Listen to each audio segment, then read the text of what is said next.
Talent पे आ जाएं। हाँ। Urva, you have just become a producer.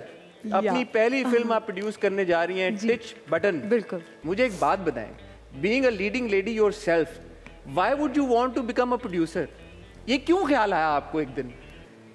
सुने, मैं समझती हूँ कि जितने भी हमारे सेट से इन्वॉल्व लोग होते हैं, जो हमारी फिल्मों पे होते हैं या ड्रामाज पे होते हैं, मैं समझती हूँ वो सब स्टोरी टेलर्स होते हैं।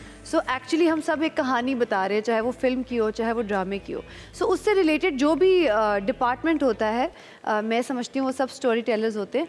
So yes, I did change my hat to a producer. So there was a script that I wanted to tell, और मुझे लगा कि वो वाला जो रोल था, जो वो वाला लीडिंग रोल था प्रोड्यूसर होने का, वो उस वक्त बहुत ज़रूरी था। जिस तरह से मैं स्क्रिप्ट को समझ रही थी, जिस तरह से उसको एग्जीक्यूट करना था, तो मैं दोनों चीज़ें तो बिल्कुल भी नहीं कर सकती थी। मेरे लिए वो नया था बहुत। So I had to focus on that because it was something new that I was learning. So yeah that is why I took that. खुद को भी नहीं कास्ट किया और आपने मावरा को भी कास्ट नहीं किया, अपनी बहन को। हाँ। दोनों इतनी बड़ी अदाकारा हैं हमारे मुल्क की, और दोनों को आपने कास्ट नहीं किया। अच्छा, मेरे ना होने की तो मैंने आपको वजह बता दी है दैट मैं उस वक्त दो कश्तियों में नहीं हो सकती थी, क्योंकि मैं एक नई चीज़ सीख रही थी, तो उसको मेरी फुल अटेंशन की ज़रूरत थी। जब आप कहानी देखेंगे तो आप समझेंगे कि क्यों What an honest producer यार, what an honest producer कि कहानी में गुंजाइश नहीं थी कि मावरा को कास्ट किया जाए, इसलिए आपने कहा। वो देखिए, वो अब मुझे नहीं पता आपका ये शो कब चलना है, वो जब आप देखेंगे you all are going to know why। ठीक है, ठीक है। फिल्म देखने तक हम इस बात का इंतजार कर लेंगे। एज अ प्रोड्यूसर, जब आप सेट पे जाने, ऑब्वियसली प्रोड्यूसर की, एक्टर की जर्नी तो सेट पे शुरू होती है, प्रोड्यूसर की तो उससे बहुत पहले शुरू हो जाती है। जी, एक्टर की भी, अच्छे एक्टर की तो खैर प्रोड्यूसर सेट पे जाने से पहले शुरू हो ही जाती है। बिल्कुल बिल्कुल। As a producer I would say that हमने प्री प्रोडक्शन जो है वो हमने कोई 1.5 साल पहले वी बिगैन दैट, और मैं बहुत प्रिपेयर्ड सेट पे जाना चाहती थी, और जो भी एक पूरा प्रोसेस था, हम नहीं चाहते थे कि सेट पे जाके कोई चीज़ें चेंज हो रही हों या कोई ऐसे डिसीजंस हों जो पेंडिंग हो। तो स्क्रिप्ट हमारा उसके बाद जब हम शूट पे गए तो कुछ उसमें नहीं बदलना था।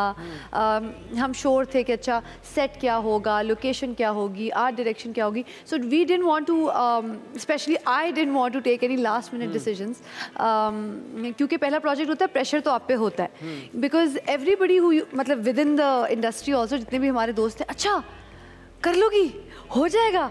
तो मैं खुद ही सोचती रहती थी, यार अल्लाह करे कि ये मैं ख़त्म कर पाऊँ, बिकॉज ऑफ कोर्स प्रेशर तो आप पे होता है। आपने और फरहान ने जॉइंटली प्रोड्यूस की, but Farhan was also the leading man, तो आप पे as a producer pressure I suppose ज़्यादा होगा, क्योंकि उनका एज एन एक्टर, क्योंकि he is the lead of the film as well, तो शायद उनका फोकस एक्टिंग की तरफ ज़्यादा था। उसी तरफ था, और मैं चाहती भी थी कि ऐसा हो, बिकॉज एज एन एक्टर भी आपने फिल्म को इतना कुछ देना होता है कि again you shouldn't be in 2 different roles, because बहुत मुश्किल काम वो भी है। तो ज़ाहिर है, being the hero of the film, उनके ऊपर भी बहुत ज़्यादा एक काम का आई एम श्योर प्रेशर भी होता है, आपकी पहली फिल्म हो। तो मैं चाहती थी कि मेरा रोल मैं संभालूं।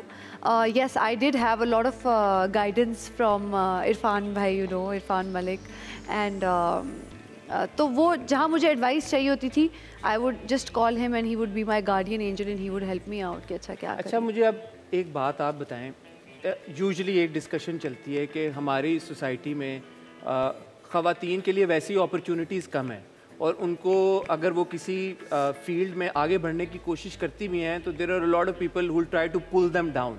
तो एज अ फीमेल प्रोड्यूसर, क्योंकि हमारे यहाँ फीमेल प्रोड्यूसर्स बहुत कम है, हम उनको लिटरली अपनी उंगलियों पे गिन सकते हैं। So as one of those female producers, क्या आपके लिए वाकई में ये एक ज़्यादा मुश्किल काम था फिल्म को प्रोड्यूस करना बामुकाबला अगर आप एक मेल प्रोड्यूसर होती तो?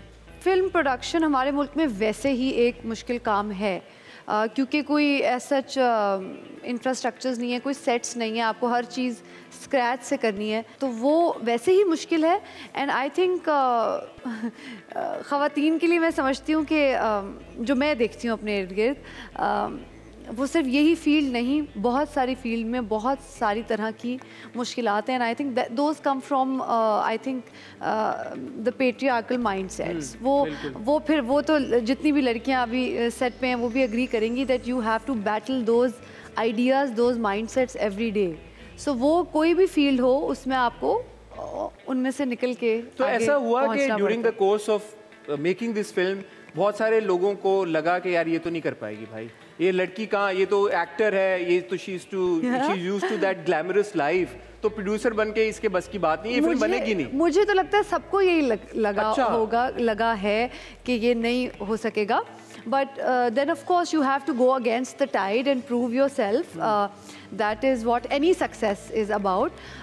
लेकिन हाँ, एक बहुत मज़े की चीज़ मेरे साथ होती है, अब मज़े की लग रही है, तब तो बड़ा मुश्किल लगता था जब मैं पंजाब में कभी भी ऐसे होता था ना कि लोकेशंस की परमिशंस चाहिए या कुछ चाहिए, तो अब I used to go myself, ताकि काम जो है वो क्लैरिटी से हो जाए, मुझे किसी को अपनी टीम में से भेजूँ, फिर मैं उसको समझाऊँ, अच्छा तो फिर आई वुड खुद ही चली जाती थी? हाँ, ज़्यादातर काम मैं खुद ही कर रही थी, तो ताकि वो ठीक से हो जाए और जल्दी हो जाए और जो मेरी समझ है उसके मुताबिक हो जाए। तो वहाँ पर ऐसा होता था कि पहले तो 1 घंटा मुझे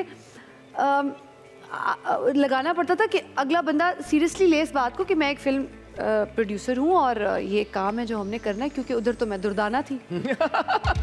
तो वो हर कोई जो है वो मतलब अब फिर टाइम लगता था ना to have a serious talk, because उन्होंने सेल्फीज पिक्चर्स के जी पहले तो पिक्चर खिंचाएं, वो तो that comes as an actor, but उससे पीछे Durdana had happened. Help me Durdana. हाँ, तो मेरा ख्याल है उस कैरेक्टर से एफिलिएशन ही ऐसी है कि वो लगता नहीं था किसी को कि मैं कोई सीरियस बात करने वाली हूँ या कोई सीरियस काम है मुझे, तो फिर वो एक आई मीन अब तो when I look at the situations तो वो फनी लगता है।